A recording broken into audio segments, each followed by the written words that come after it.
Hey everyone, welcome to my channel Discover Study with your political science mentor प्रीति बोरा। दोस्तों, आप सभी को पता है कि मैं पॉलिटिकल साइंस के लिए ये फ्री बैच मैंने लॉन्च किया है एंड ऑलरेडी मैं इसमें 18 जो क्लासेस हैं वो करा चुकी हूँ। ये है हमारा लेक्चर नंबर 19। मैंने पहले हमारा जो टेलीग्राम ग्रुप है एड चैनल भी है, ठीक है, दोनों ही है, तो ज्वाइन कर लेना @द डिस्कवर स्टडी। वहाँ पे आपको बोला था कि मेरी तबीयत ठीक नहीं है तो आज लेक्चर नहीं आ पाएगा, बट देन मुझसे रुका नहीं गया। मुझे ऐसा लगा कि आपका कोर्स थोड़ा पीछे हो जाएगा तो मैंने लेक्चर बना दिया है। थोड़ा एनर्जी आपको हो सकता है इस लेक्चर में कम दिखे, बट थोड़ा ढंग से समझिएगा। जिन्होंने भी इस चैनल को सब्सक्राइब नहीं कर रखा, प्लीज़ उसे सब्सक्राइब कर लो एंड सब्सक्राइब करने के बाद चैनल में विजिट भी कर लो। बहुत सारी प्लेलिस्ट है, MCQ है, वन लाइनर है, बुक्स एंड ऑथर जो आपको याद नहीं होते उसकी सारी प्लेलिस्ट है। ये वाला फ्री कोर्स है, फ्री रिविजन कोर्स भी है, फ्री में बहुत सारी चीज़ें हैं, कंटेंट भी अच्छा है एंड मोस्ट इम्पॉर्टेंटली काफ़ी लोगों ने मुझे मैसेज किया था उनका एंड मुझे अपना रिजल्ट भी भेजा है। मेरे बहुत सारे स्टूडेंट्स, ठीक है, उनका JRF भी हो गया है, नेट भी हो गया है, कंग्रेचुलेशंस। अब JRF या नेट के बाद क्या करना है ये कंफ्यूजन डेफिनेटली आप सबको है, तो उसमें मैं वीडियो बनाऊंगी। हालांकि मैंने सोचा था कि मैं आप सबसे लाइव मिलके ये सब चीज़ें हम सेलिब्रेट करें, but due to bad health मेरा तबीयत बिल्कुल ठीक नहीं है। मैं बोलने की स्पीड भी बहुत स्लो है, बाकियों को नॉर्मल लग रही होगी बट हर किसी को पता है कि मैं कितना फास्ट बोलती हूँ, ठीक है, 2x की स्पीड में मैं बोलती हूँ। तो आज हम वो सेलिब्रेशन नहीं कर पाए, डोंट वरी, कल हम वो सेलिब्रेशन करते हैं अगर तबीयत ठीक हुई, नहीं तो परसों हम वो सेलिब्रेशन करते हैं, बट सेलिब्रेशन जरूर बनता है। वीडियो को लाइक जरूर कर दीजिए। कल मैंने समाजवाद यानी कि सोशलिज्म स्टार्ट करा दिया था, बहुत अच्छे से आपको बेस बना के समझाया था और मैंने आपको ये बोला था कि पहले मार्क्सिज्म की तरफ पहुंचने से पहले मैं आपको बताऊंगी कि जो अर्ली सोशलिस्ट थे, ठीक है, जिसको CEN जोट क्या बोलते थे, एक तरीके से ऐसी टोपी है कि भाई हर कोई पहनेगा तो उसकी शेप बदलती रहती है। क्यों? यूटोपियन सोशलिस्ट कहीं ना कहीं बोलते थे कि यूटोपिया में रहते हैं, भ्रम की दुनिया में रहते हैं, ऐसा कहीं होता है क्या, इस तरीके की दुनिया में रहते हैं। क्यों ऐसा कहा गया था? क्योंकि हर किसी की मार्क्सिस्ट की डेफिनेशन इधर उधर जाती थी, यानी कि सबकी अलग अलग डेफिनेशंस थी, राइट। अब हम आज देखेंगे कि ये जो सोशलिज्म समाजवाद के थिंकर्स कौन कौन थे। हालांकि आपने PPT देखी होगी, ठीक है, पहले भी करा रखी है, बट अगेन इसको बहुत अच्छे से डिटेल में मैं आज आपको समझा सकती हूँ। PPT बनाने का टाइम भी नहीं था, ठीक है, तो हो गया। चलो, सबसे पहले कल मैंने आपको बोला था कि सोशलिज्म एज अ चैलेंज आया, ठीक है। लिबरलिज्म के परिणाम स्वरूप कैपिटलिज्म पूंजीवाद आया, जिसके परिणाम स्वरूप समाज दो भागों में विभाजित हो गया, हैव और हैव नॉट। कहीं ना कहीं ये देखा गया कि लिबरलिज्म जो सबसे ज्यादा झंडा लेके जाता है इंडिविजुअल फ्रीडम का, यानी कि व्यक्तिगत स्वतंत्रता का, उसके परिणाम स्वरूप ये जो पूंजीवाद आ रखा है, इसने कहीं ना कहीं ये जो बहुत सारे मासेस है ना, वर्कर्स वाला जो बहुत सारे लोग हैं, क्योंकि ऑब्वियसली जो ओनर्स थे वो बहुत ही फ्यू थे, बुर्जुआ, ठीक है ना। कल मैंने आपको चैलेंज दिया था कि बुर्जुआ और प्रोलितारियात का जो स्पेलिंग है वो लिख के बताइए आप मुझे, जिसकी सही होगी बहुत बढ़िया। तो बहुत ही कम लोगों ने स्पेलिंग सही लिखी है एंड कई लोगों ने बहुत स्मार्टली किया कि उसको हिंदी में लिखा है सरवारा, ठीक है, तो मैंने कहा यार ये सही है, ठीक है। इसके चैलेंज की तरह ये आया, ये कॉन्सेप्ट मैंने कल भी बताया था कि एक अवधारणा आई यार, लिबरलिज्म यानी कि जो आपका उदारवाद है उसमें हमने दिया था लोगों को फ्रीडम, स्वतंत्रता, लेकिन क्या ये स्वतंत्रता का नाजायज फायदा उठाया गया है कि नहीं? अब समाजवाद ने बोला कि जी हाँ, बिल्कुल उठाया गया है, क्योंकि बहुत सारे लोग, ये समान नहीं है, इनमें समानता नहीं है। कहीं ना कहीं समाज, अगर सब लोग ही मतलब कुछ चुनिंदा लोग बहुत अच्छा करेंगे एंड बहुत सारे लोग बेकार करेंगे, तो ओवरऑल जो स्टेट है कहीं ना कहीं वो डेवलपमेंट की तरफ नहीं, उल्टा जा रहा है। तो रॉबर्ट ओवन ने एक आइडिया दिया अपना, जो अर्ली सोशलिस्ट थे सबके अपने अपने चलते थे। मैंने कल आपको इवोल्यूशनरी रेवोल्यूशनरी भी बताया था, कल मैंने आपको Fabian socialist, German social democracy, आपका सिंडिकलिज्म, रिविजनिज्म सब कराया था मैंने कल आपको, ठीक है ना। लेक्चर नंबर 17 में है बाय द वे ये सब कुछ, तो देख लेना, डेफिनेटली देखना। एंड तो रॉबर्ट ओवन ने सबसे पहले ये वर्ड सोशलिस्ट, जो कि कल भी मैंने आपसे पूछा था कि कब आया था, 1827 में कॉर्पोरेट मैगजीन में ये यूज किया था। वहीं से आया कि सोशल इज्म यानी कि ऐसी ISM है, यानी कि एक विचारधारा है, आइडियोलॉजी है, ऐसी विचारधारा जो सोशल यानी कि समाज के बारे में सोच रही है, ठीक है ना। He was a supporter of industrial based development, इन्होंने बोला कि यार हम जो बोलते हैं ना कि यार इंसान का जो व्यवहार है वो बहुत ही बुरा है, या फिर जो इंसान है वो एक दूसरे की हेल्प नहीं कर सकता, ये बिल्कुल गलत है। अगर इनका मानना था कि जो मैनकाइंड है वो इम्प्रूव, जो मानव जाति है वो इम्प्रूव हो सकती है, वो गरीबी से निकल सकती है, वो जो ये नहीं होता कि अज्ञानता या इग्नोरेंस वाला जो स्टेट है उससे बाहर निकल सकती है। बस एक चीज चाहिए कि ये जो बुर्जुआ क्लास है, ये जो इंडस्ट्री वाली क्लास है, अगर ये थोड़ा साथ दे दे तो। अब यही क्यों साथ दे? क्योंकि इनके पास रिसोर्सेस यानी कि संसाधन है, डिसीजन लेने की पावर है, डेफिनेटली प्रॉपर्टी है, डेफिनेटली। एंड अगर ऐसी स्टेट में हम रह रहे हैं जो सीमित है, जो ज्यादा इंटरफेयर नहीं कर सकती, तो लेकिन ये अपने हिसाब से कुछ भी सिस्टम कर सकते हैं। तो उन्होंने बोला कि अगर इंडस्ट्रियल बेस्ड प्रोडक्शन यानी कि औद्योगिक जो उत्पादन की जो प्रणाली है ना, उसको इस तरीके से आनी चाहिए कि वो अपना प्रॉफिट के साथ साथ आपकी मानवता का भले को भी ध्यान में रखे। इसका अगर मैं लेटेस्ट एग्जांपल बताऊं तो आपने आजकल एक शब्द सुना होगा, CSR, कॉर्पोरेट सोशल रिस्पॉन्सिबिलिटी, कि हर एक कॉर्पोरेट की कुछ सामाजिक जिम्मेदारियां हैं कि प्रॉफिट का कुछ 2% 2.5% आप देते हो, इन सब जिम्मेदारियों को पूरे करने में। हम टैक्स भी भरते हैं कहीं ना कहीं, वो कहाँ पे जाता है? इन सब जिम्मेदारियों को पूरे करने में। तो रॉबर्ट ऑन ने ये चीज बोला। इन्होंने जो इनकी कॉर्पोरेट मैगजीन, वो जो इनकी अपनी इंडस्ट्री थी कॉटन वगैरह की, ये क्या करते थे कि ठीक है जिस समय वर्किंग तो कैसे करना है, तो अब रॉबर्ट ऑन ने बोला कि देखो मैं बताता हूँ, मैं लोगों को एक मिनिमम वेजेस का कॉन्सेप्ट लेके आया कि मिनिमम वेजेस लूंगा, इतने मिनिमम इतने घंटे काम कराऊंगा, इससे ज्यादा नहीं। अगर इससे ज्यादा घंटे काम करा रहा हूं तो बोनस का मुझे इनको एक्स्ट्रा पे करना पड़ेगा। फिर जिस समय अब फैक्ट्री वैक्ट्री बंद हो गई, उस समय क्या करते थे कि उन सबको ज्ञान बांटना, नॉलेज यानी कि एजुकेशन देना, उनके बच्चों को प्रॉपर एजुकेशन, हेल्थ फैसिलिटी देना, इन सब में ये व्यस्त रहे।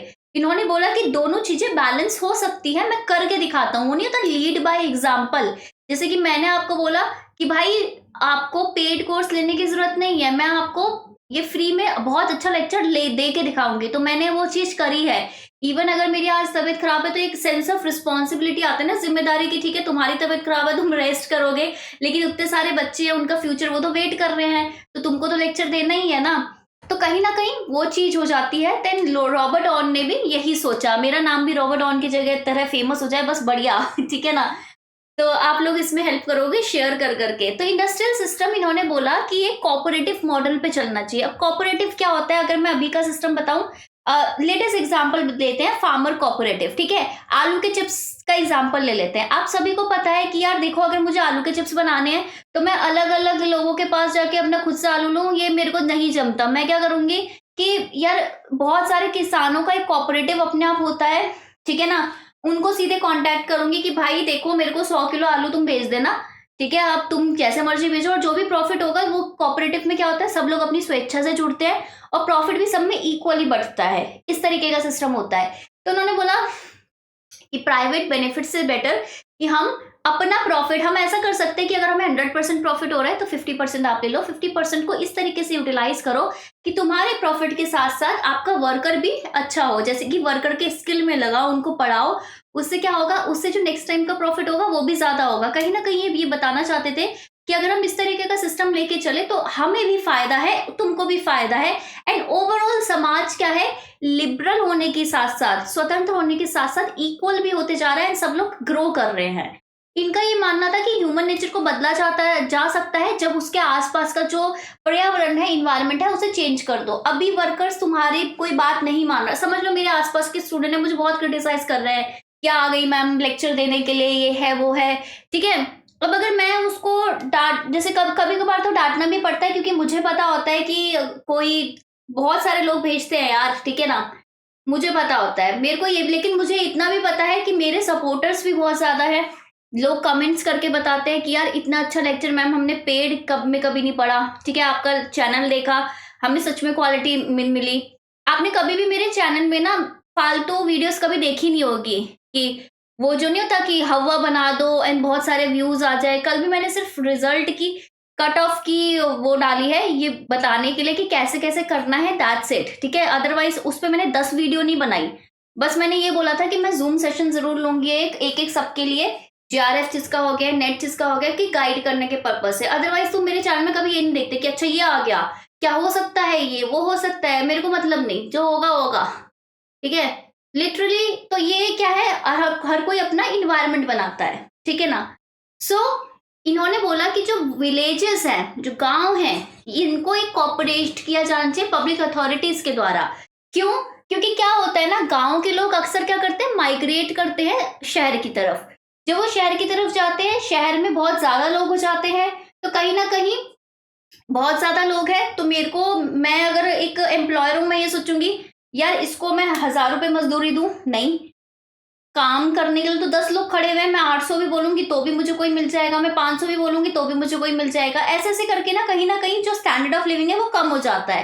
तो अगर ये गांव वाले लोगों को उनका ही जो ऑक्यूपेशन एम्प्लॉयमेंट है वो उधर मिल जाए, तो सिटीज भी ओवर क्राउडेड नहीं होगी, उस पर ऐसा कुछ प्रॉब्लम नहीं होगी, और गांव भी प्रॉस्पर करेंगे, यानी कि गांव और शहर दोनों डेवलप हो सकते हैं। That was the idea of Robert oven. तो बहुत ही अच्छा आइडिया है, ठीक है। एंड अगर मैं अभी बोलूं तो परफेक्ट सोशलिज्म भी नहीं है ये, एक तरीके से सोशल डेमोक्रेसी आप कहीं से बोलोगे, दोनों का मिक्सचर है, ठीक है ना। नेक्स्ट इन्होंने क्या बोला कि इन्होंने एक एडवोकेट करते हैं राइट टू वर्क, कहते हैं कि यार वर्क एक क्या होना चाहिए, अधिकार होना चाहिए। जैसे क्या है, अब राइट टू वर्क आप बोलोगे कि मैम अधिकार होने से क्या हो जाएगा, देखो मैंने बोला कि ठीक है हर किसी को काम करना चाहिए, ये तो है कि जनरल मैंने एडवाइस दे दी कि करना चाहिए। मैंने बोला कि हर किसी को पढ़ना चाहिए भाई, 6 से 14 साल के बच्चों को पढ़ना चाहिए, मैंने जनरल एडवाइस दे दी। अब अगर वो बोले कि भाई मैं तो गरीब हूं, मेरे को तो एडमिशन नहीं मिल रहा, मेरे पास फीस नहीं है, कहां से पढ़ूं मैं, बताओ मैं कहां से पढ़ूं, ठीक है। लेकिन अब अगर गवर्नमेंट ने संविधान में ये संशोधन कर दिया, गवर्नमेंट ने कॉन्स्टिट्यूशन में अमेंडमेंट कर दी, कौन सी अमेंडमेंट, 86 2002 में, आर्टिकल 21A, फंडामेंटल राइट बना दिया, मौलिक अधिकार बना दिया कि 6 से 14 साल का बच्चा स्कूल जाएगा, अगर नहीं तुम वो नहीं जा पा रहा तो नहीं जा पा रहा, तो सीधे कोर्ट जाओ, कोर्ट बताएगी फिर स्टेट को कि ऐसे कैसे नहीं जा पा रहा। इसका मतलब क्या है कि पहले हम सिर्फ बोल रहे थे क्या करना चाहिए क्या नहीं करना चाहिए लेकिन अब क्या है, अब मैं उसको क्या दे रही हूँ, अधिकार दे रही हूँ कि भाई ये तेरा अधिकार बनता है। गले में ना दर्द हो रही है बहुत ज्यादा। तो इन्होंने बेसिकली जो वर्किंग क्लास ऑफ ब्रिटेन है ना, उसमें ये चीज बहुत ज्यादा समझी लोगों ने, एक तरीके से ये आंदोलन के रूप में फिर वो ट्रांसफॉर्म होता है, बदलता है, एंड जिसके परिणाम होता है ट्रेड यूनियन। ट्रेड यूनियन को क्या माना जाता था, अवैध माना जाता था, लेकिन अब समझ में आया कि ट्रेड यूनियन है वो एक माध्यम जो लोगों को उनके अधिकार वर्कर्स को दिला सकती है। तो ये इनके समाजवाद के परिणाम स्वरूप ही आया है, ठीक है। First thinker done. Second thinker Charles Fourier. मैंने वही सोचा है, तबीयत खराब है कोई बात नहीं, कम से कम थिंकर्स करा दो, कुछ तो हो जाएगा। फिर क्या है ना कि थिंकर्स अगर मैं कल के लिए ले जाती ना, तो मार्क्सिज्म फिर कहीं ना कहीं रुक जाता, क्योंकि मार्क्सिज्म अपने आप में बहुत बड़ा टॉपिक है, तो फिर वो परसों के लिए खिंच जाता, ठीक है ना, तो वो नहीं करना था मुझे। तो चार्ल्स फोरियर का क्या आइडिया है, बेसिकली मर्चेंट फैमिली से बिलोंग करते थे। इनको बेसिकली अगर मैं बात करूं, इनको था कि यार 4, ठीक है ना, 4 याद कर लो, फोरियर से 4 याद कर लो, क्योंकि मैं आपको इनका एक आइडिया याद कराने वाली हूँ। इनको था कि जब तक 4 चीजें जिंदगी में ना हो ना, फोरियर, तब तक भाई मजा नहीं आता, ठीक है। सो ये चाहते थे कि यार अगर मैं काम कर रहा हूँ ना, मैं जिंदगी में आया हूँ, जीने आया हूँ, तो काम भी कर रहा हूँ ना, तो मुझे मजा आना चाहिए। अगर मुझे काम करने में ही मजा नहीं आ रहा, मैं इतने गंदे मुंह बना के कर रहा हूँ जैसा मैं हूँ, मुझे तो भाई मजा आता है फ्री वीडियो चाहे कुछ भी हो करने में, बनाने में, लोगों की हेल्प करने में मेरे को मजा आता है, मुझे सच में बहुत मजा आता है। तो चाहे कुछ भी हो, मेरे को वीडियो बनाना सही लगता है। हाँ कभी कभार ऐसा हो जाता है कि घर पे नहीं हूँ, क्योंकि देखो यार तुमको पता ही है कि यार ये मैं सोलो पर्सन हूँ, मेरे पास कोई टीम वीम ये सब कुछ नहीं है, ठीक है ना। तो कभी घर पे नहीं हूँ या कुछ कहीं फंस गए हैं क्योंकि खुद की पीएचडी भी कर रहे हैं, तो दिक्कत हो जाती है, तो कहीं अलग बात है, अदरवाइज मैं कर लेती हूँ। तो इनको चाहिए कि भाई इंटरेस्ट होना चाहिए काम करने में। क्यों? क्योंकि जब तक 4 काम साथ में नहीं करो तो सही नहीं है। अगर मैं, इन्होंने ना ये बोलते थे कि यार ये क्या है भाई, मशीन का ना, ये बोलते थे बहुत गंदी बात है यार मशीन। क्यों? क्योंकि ये बोलते थे यार मशीन में क्या होता है कि भाई एक वर्कर ना बार बार एक ही काम करता है, समझना मशीन में 4 तरीके की अलग अलग प्रोसेस है, तो हर एक वर्कर को अपनी स्किल के हिसाब से एक एक प्रोसेस में क्या बोलते हैं, वो सोचते हैं ना एक्सपर्ट बना दो ताकि जल्दी जल्दी काम हो। ये ना कितना बोरिंग है, एक बंदा बार बार अगर पैकेजिंग है तो वो बार बार ऐसे उसका वो प्लास्टिक का वो ऊपर का चिपकाया जा रहा है, चिपकाया जा रहा है, चिपकाया जा रहा है, ये बोलेंगे यार ये तो वेस्ट है। यानी कि क्या है कि यार मजेदार काम होना चाहिए, कि तुम्हें जिसमें इंटरेस्ट है वो काम करो। और ये मशीन ने ना बहुत दिक्कत कर दी है, इन्होंने ना लेबर को डिवाइड कर दिया है बहुत माइन्यूट रिपीटेटिव बार बार दोहराए जाने वाले कार्यों में, जो उसको और बोरिंग बना देता है। ये बोलते हैं जो वेस्ट है ना इसकी एफिशिएंसी होनी चाहिए, बोरडम। ये बोलते हैं जो भी आधुनिक काम है ना इसमें असमानता है, कईयों को तो भाई बहुत सारा मेहनत करके बहुत ज्यादा पैसे, मतलब बहुत सारा मेहनत करके कुछ भी पैसे नहीं मिल रहे, कईयों को बहुत कम मेहनत करके बहुत सारे पैसे मिल रहे हैं। ठीक है, सो कहते हैं ये असमानता है, ऐसा चार्ल्स फोरियर मानते थे। इसका मतलब कहीं ना कहीं मैं बात करूं तो चार्ल्स फोरियर अगेंस्ट थे किसके, बड़ी इंडस्ट्री के, क्योंकि बड़ी इंडस्ट्री में ही बड़ी बड़ी मशीन्स होती है। कभी तुमने चिप्स बनने वाली मशीन देखी है? चिप्स आएंगे, प्रॉपर कटेंगे, फिर उसको ऐसे वो पूरा पकेंगे, फिर सॉल्ट उसमें जाएगा, फिर ऐसे पैक होंगे ठीक है, इन्होंने बोला ये बड़ी बड़ी इंडस्ट्रियल प्रॉब्लम है। तो इन्होंने, तो हम सबने पूछते हैं ना हमेशा कि भाई तुम इतनी बड़ी बड़ी हाँक रहे हो, तुम इतने बड़े बड़े थ्योरीज दे रहे हो, तुम्हारे हिसाब से क्या होना चाहिए, तुम वो भी बता दो। फिर इन्होंने बोला यार जो काम है ना वो कंसंट्रेट होना चाहिए कंट्री साइड में। देखो रॉबर्ट ओवन ने जो कहा था, इन्होंने जो कहा था, सिमिलैरिटीज है कि गांव के आसपास काम होना चाहिए भाई। अच्छा इससे क्या होगा, इससे ये होगा कि गांव में बड़ी बड़ी मशीन नहीं होगी, पहली बात तो छोटी छोटी अपना टाउन या शॉप वगैरह छोटा छोटा होगा, एंड सब लोग अपना अपना काम कर सकते हैं, यानी कि कहीं ना कहीं सब लोगों के पास इक्वल चांस है अमीर बनने के। ओके, सब लोग एक दूसरे को जान सकते हैं। ओके, जान गए। फायदा क्या है इससे? फायदा ये है कि सब ना अपने घर से जुड़े रहेंगे, कोई ज्यादा बाहर नहीं जाएगा, उनकी एक पर्सनल लाइफ भी होगी, घर की लाइफ भी होगी, काम वाली लाइफ भी होगी, और जो सामाजिक जो समुदाय है उनका गांव का वो भी बना रहेगा, और इससे ये बोर भी नहीं होंगे। ठीक है ना, काम करने में भी मजा आएगा, और कंपटीशन नहीं होता भाई। कंपटीशन होता है शहरों में जब एक दूसरे को जानते नहीं है, गांव के लोग बहुत आराम से रहते हैं। जो लार्ज इंडस्ट्रीज है ना वो आपके ना व्यक्तित्व को, जो व्यक्तिगत जो स्वतंत्रता है उसको कहीं ना कहीं ये बोलते हैं सीमित कर देते हैं, और काम भी बोरिंग सा दे देते हैं, तो वो भी नहीं होगा, ऐसा ये कहते थे चार्ल्स फोरियर। क्यों? क्योंकि जब तक चार काम नहीं मिलेंगे इनको, इनको मजा नहीं आएगा। ठीक है, नेक्स्ट प्रावधान का जो आइडिया है सोशलिज्म का, प्रावधान का समाजवाद कैसा है? इन्होंने तो भाई हड्डी कर दी। ठीक है, इन्होंने बोला पी से प्रावधान, पी से प्रॉपर्टी। ये बोलते हैं प्रॉपर्टी क्या है? थेफ्ट है। ठीक है, चोरी है। तो हर कोई बोलेगा यार कैसे चोरी है, तुमने अपनी खून पसीने की कमाई से प्रॉपर्टी खरीदी, अब चोरी कैसे है? कह रहे यार इससे असमानता होती है। तो हमने बोला तो, कह रहे तो क्या असमानता होती है? तो चलो गरीब है और गरीब होते जाते हैं। तो हमने बोला कि यार तो ऐसा सिस्टम ही क्यों है, गरीब होते जाते हैं? तो जो लोग तो अमीर हैं वो तो अपना काम करेंगे ना भाई, वो तो अपनी मेहनत से ही अमीर हुए हैं ना। ठीक है, तो इन्होंने बोला यार तो फिर सरकार में गलती है। इनकी यही वाली बेइज्जती जो अभी मैं थोड़ा बहुत कर रही हूँ, बुरा मत मानना, ये मार्क्स ने करी थी। इन्होंने एक बुक लिखी फिलोसफी ऑफ पॉवर्टी, गरीबी का दर्शन। मैं बताता हूँ भाई गरीबी क्या है, कैसा है, मैं बताता हूँ। कार्ल मार्क्स ने लिखा, अच्छा भाई रुक, ठीक है, इन्होंने बोला पॉवर्टी ऑफ फिलोसफी, कि दर्शन की गरीबी, कि पहले भाई तुम्हारे दर्शन में गरीबी है, पहले दर्शन को सुधार के आओ। ठीक है, कोई बुरा नहीं मानेगा यार। ठीक है, जस्ट ये है कि समझाने का तरीका है कि किसने क्या किया था, सो दैट तुमको याद रहे। तो इन्होंने बोला अच्छा हमारे काम में नुक्स निकालोगे, प्रॉपर्टी थेफ्ट है। क्यों थेफ्ट है भाई? सबसे बड़ी बात है ना मार्क्स। अच्छा आप सोच रहे होगे यार मार्क्स भी समाजवादी, कहीं ना कहीं ये भी समाजवादी, तो मार्क्स क्यों इनकी इतनी आलोचना करते हैं? तो मार्क्स को तो प्रॉब्लम ही थी भाई, अर्ली सोशलिस्ट है। मार्क्स बोलते थे कि यार जो अर्ली सोशलिस्ट है ना ये वो यूटोपियन सोशलिस्ट है भाई, काल्पनिक अपना भ्रम की दुनिया में रह रहे। मुझे एग्जैक्ट प्रूफ दो कि कैपिटलिज्म का कोई टक्कर दे सकता है, तो ये वाली विचारधारा दे सकती है, उसका पूरा तरीका दो। तभी जो मार्क्स का जो समाजवाद है वो साइंटिफिक वैज्ञानिक समाजवाद है।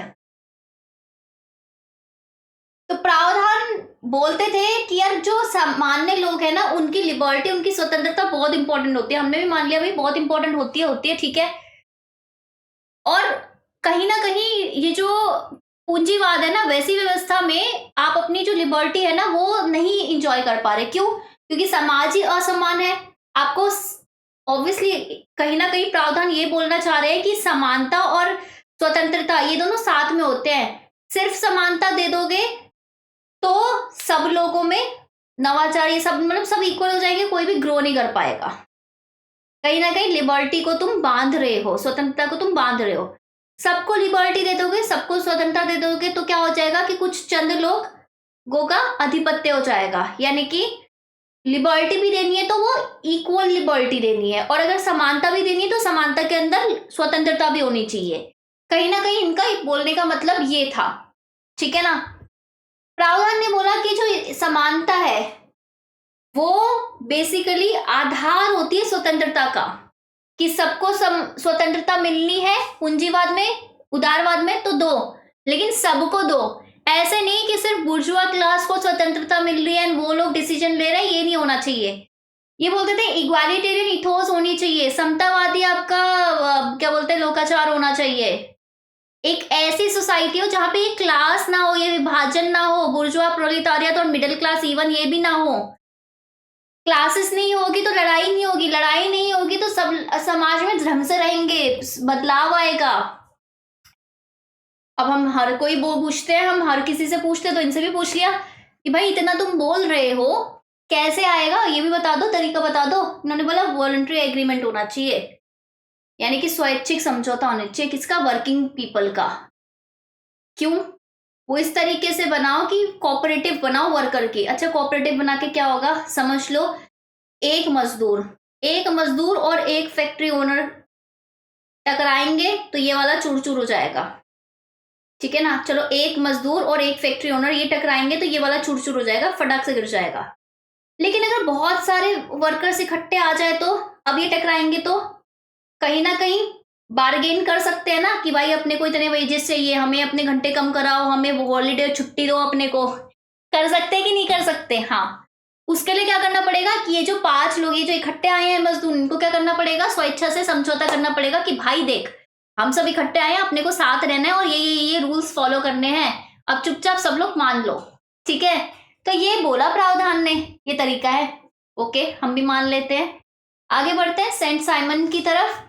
इनका आइडिया क्या है समाजवाद का? तो ये बेसिकली मैन ऑफ साइंस है। अब साइमन है तो साइमन, एस से साइमन, जैसे प्रावधान था तो पी से प्रावधान, पी से प्रॉपर्टी, एफ से फोरियर, यानी कि चार चीजें साथ में करनी है, नहीं एक चीजें करने, बार बार एक चीजें करा रहे हो तो वो बोर हो रहे हैं, ठीक है। साइमन यानी कि साइंस, करा दिया ना याद तुम लोगों को कि किसकी क्या फिलॉसफी थी, अब पूरी कहानियां याद रहेंगी तुमको। भाई इनको साइंस बहुत पसंद थी, और किसी को साइंस पसंद है तो टेक्नोलॉजी भी पसंद होगी फिर, और टेक्नोलॉजी पसंद है तो किसी को हो ही नहीं सकता कि इंडस्ट्रियलाइजेशन पसंद ना हो, औद्योगिकरण। क्योंकि देखो टेक्नोलॉजी की बेसिस पे ही तो आपकी इंडस्ट्री आई है, तो भाई ये तो एकदम अपोजिट निकले। इनको सब पसंद था, ठीक है ना, इनको सब पसंद था, लार्ज एडमिनिस्ट्रेशन सब पसंद था। रूसो को ये अलग से और मान लेते थे। अब रूसो क्या बोलते थे? रूसो बोलते थे यार समाज में तो असमानता है। अब हमें कंफ्यूज कर दिया इन साइंस के बंदों ने। इन्होंने बोला कि हमें साइंस पसंद है, हमें डेवलपमेंट पसंद है, हमें सब पसंद है। हमने बोला बहुत बढ़िया, इसका मतलब तुम्हें लिबरलिज्म और कैपिटलिज्म भी पसंद होगा, उदारवाद और पूंजीवाद भी पसंद होगा। लेकिन फिर उन्होंने बोला नहीं, मैं हूं रूसोनियन, यानी कि क्या है? रूसियन। इसका मतलब क्या है कि भाई मैं असमानता को भी नहीं मानता। हमने बोला यार ये क्या है, ये तो मतलब वो नहीं होता ऐसा वाला बैंगन, लुढ़कता बैंगन जो भी बोलते हो तुम, लुढ़कता लोटा या बैंगन, इधर भी उधर भी। क्लियर नहीं हो रहा भाई, सेंट साइमन जी बता दीजिए। इन्होंने बोला कि भाई देखो कॉमन मैन यानी कि जो सामान्य आदमी है ना, वो मुझे पता है अच्छा भी है, ठीक है, ईमानदार भी है और सदाचारी भी है। हमने बोला ठीक है, हमको भी पता है क्योंकि हम भी सामान्य इंसान है, आदमी औरत सब है, ठीक है। तो रूसो ने लेकिन एक चीज बोली थी यार सब लोग समान नहीं है। इन्होंने बोला हाँ यार ये बात तो सही है। इन्होंने बोला, इन शॉर्ट इन्होंने बोला कि यार टेक्नोलॉजी साइंस ये तुम्हारा दुश्मन नहीं है, इसको जो लोग यूज कर रहे हैं ना लोग, वो तुम्हारे दुश्मन है। एरिस्टोक्रेट, स्कॉलर्स, ठीक है ना, कहीं ना कहीं ये अपनी शक्तियों का गलत नाजायज फायदा उठा रहे हैं, ठीक है ना, ये अपनी पोजीशंस का। इनका मानना था कि जो सोशल रिकंस्ट्रक्शन है, सामाजिक पुनर्निर्माण है, वो बेसिकली कैसे होना चाहिए, वो किसी लर्नड एलीट के अंतर्गत होना चाहिए, यानी कि विद्वान अभिजात। अब विद्वान के अंदर क्यों होना चाहिए? क्योंकि खुद ही इनका नाम ही सेंट है, तो सेंट का मतलब वही होता है विद्वान। अब ये विद्वान क्या होगा? जब इन्होंने स्कॉलर्स और अरिस्टोक्रेट्स को तो इन्होंने क्रिटिसाइज, आलोचना की थी। अरे वो थे लर्नड एलीट। कौन होते हैं? वो होते हैं जिनको नॉलेज भी होती है और सच्चाई भी पता होती है, अपने मतलब के लिए काम नहीं करते। तो इन्होंने बोला कि एक ऐसा समाजवाद आना चाहिए जो एक ऐसे व्यक्ति या फिर ऐसे लोग, यानी कि इन शॉर्ट ये बताना चाह रहे थे कि जो वर्कर्स वगैरह ये सब हैं, इनकी सिचुएशन बेकार क्यों है, क्योंकि अभी इनको ज्ञान ही नहीं है कि इनकी सिचुएशन खराब है या कैसे उसको इम्प्रूव करना है, कैसे अपनी डिमांड रखनी है। तो अगर ये सब चीजें हों और समाज में पुनर्निर्माण हो, समाज थोड़ा चेंज हो इस डायरेक्शन की तरफ, तो कुछ हो सकता है, ऐसा सेंट साइमन का मानना था। उसके लिए क्या करना पड़ेगा, उसके लिए जो सामाजिक संगठन है उसको दोबारा रीडिजाइन करना पड़ेगा। अच्छा, जैसे फैमिली में ये बातें हो कि भाई देखो तुम्हें अवेयर किया जाए, ठीक है। जैसे कि अगर मैं बात करूं स्वच्छ भारत अभियान फॉर एग्जाम्पल अभी का, अब उस अभियान को प्रैक्टिकली फॉलो करने के लिए कितनी सारी लेयर लगी, स्कूल में टॉयलेट्स बनवाए, हर पब्लिक प्लेसेस में टॉयलेट्स बनाए, फिर लोगों को इतना प्रमोशन चीख चीख के टीवी में, रेडियो में सबने बोला, सेंट्रल गवर्नमेंट ने बोला, स्टेट गवर्नमेंट ने बोला, विलेजर में सरपंच को बोला, एक एक घर में जाके सर्वेक्षण हुए, तब जाके हुआ ना चेंज आपके बिहेवियर में। यही ये बोल रहे थे, इंटेलेक्चुअल फिजिकल इंप्रूवमेंट होनी चाहिए, जिसमें स्टेट का सबसे सेंट्रल रोल होना चाहिए। कहीं ना कहीं आप बात करो तो स्वच्छ भारत में भी स्टेट का रोल सबसे इंपॉर्टेंट है। तो ऐसा चेंज चाहिए था इनको। हमने बोला ठीक है मान लेते हैं, आप तो सेंट आदमी हो, हम भी आपकी बात मानेंगे। इन्होंने बोला कि जो अब ठीक है, ये तो हो गया बदलाव, अब पैसे का क्या, मजदूरी कैसे मिलनी चाहिए। हर कोई वर्क करता है, अपनी काबिलियत के हिसाब से मिलता है, तो अपनी काबिलियत के हिसाब से उसको पैसा मिलना चाहिए। जो काम करना नहीं चाहते उनको तुरंत फेंक के बाहर निकालो भाई। ये मतलब थे भाई, फेयर थे, मैं किसी की साइड नहीं लेते थे, सेंट थे ना, सेंट जो होते हैं ना न्यूट्रल पर्सन होते हैं, वो किसी की साइड नहीं लेते। टेक्नोलॉजी अच्छी है, सब कुछ अच्छा है, वर्कर्स सही है, वर्कर की सिचुएशन बेकार है ठीक है, लेकिन जो नॉन वर्कर्स है, जो काम नहीं करना चाहते, वो तो भाई समाज के नाम पे धब्बा है, बाहर निकालो, वीडेड आउट, बाहर निकालने चाहिए। स्टेट आपका सब चीज चेंज कराएगा, स्टेट कंट्रोल करेगा एजुकेशन और प्रोपेगेंडा, यानी कि सब में सदाचार सद्भाव लेके आएगा। स्टेट को जरिया बताया इन्होंने, ठीक है। आई होप आपको समझ में आ गया होगा। स्पीड थोड़ी कम रही थी, सांस फूल रहा है लिटरली, हेडेक भी हो रहा है, फीवर भी है। आप प्रे करना ठीक हो जाऊं, क्योंकि कल मार्क्सिज्म की क्लास है और बहुत लंबी क्लास चलेगी कल टाइम पे आ जाना 8:30 बजे। आज मैंने बोल तो दिया था क्लास नहीं होगी, बट रहा नहीं गया। मार्क्सिज्म की क्लास कल लेंगे, उस क्लास से पहले डेफिनेटली मैं आपको बोलूंगी। एक चीज मैं बोलना चाहूंगी, अनाउंसमेंट है कि भाई टेलीग्राम में मैं रोज आपको टास्क तो दे देती हूँ, वो इस शिद्दत से देती हूँ कि भाई 1-2 महीने में मैं तुमको बिल्कुल प्रिपेयर्ड करा दूं हर एक चीज के लिए। 1 अगस्त को एक अनाउंसमेंट अगेन, एक आपका फ्री टेस्ट होगा ऐप पे, डिस्कवर स्टडी की ऐप में, जो कि फुल टेस्ट है, पेपर 1 प्लस पेपर 2 का फुल टेस्ट है, और 2 घंटे जैसे वहां मिलते हैं ना, यहाँ पे भी मिलेंगे, सब कुछ होगा, तो रेडी रहना। और ये जो जून वाला पेपर हुआ है इसकी भी एनालिसिस होगी, और क्या करना है क्या नहीं करना उसके लिए अलग से मैं सेशन ले लूंगी, कल ले लूंगी, आज ले लेना था बट तबीयत बिल्कुल ठीक नहीं थी, ठीक है ना। लाइक जरूर कर देना, कमेंट करके अपने फीडबैक देना, और कमेंट में ना कुछ बच्चे अब क्या करने लगे हैं, बहुत ही अच्छे अच्छे क्वेश्चन पूछने लग गए, I am very impressed. Please ऐसे क्वेश्चन पूछा करो, अच्छे अच्छे क्वेश्चन, मतलब टॉपिक से रिलेटेड बहुत अच्छे क्वेश्चन पूछते हैं, तो अच्छा डिस्कशन होता है कमेंट में, मेरे को पता चलता है कि बहुत अच्छे बच्चे हैं, जिस तरीके से एक दानिश करके है, बहुत अच्छे क्वेश्चन पूछते हैं, good. Tinu very serious person, नीति वेरी सीरियस पर्सन, बहुत लोग आ गए हैं, ठीक है। Thank you so much. 8:30 बजे आ जाया करो, लाइक कर दिया करो, सब्सक्राइब कर दो, शेयर पक्का पक्का कर देना मेरे नाम पे, ठीक है। Bye bye, take care, have a nice day.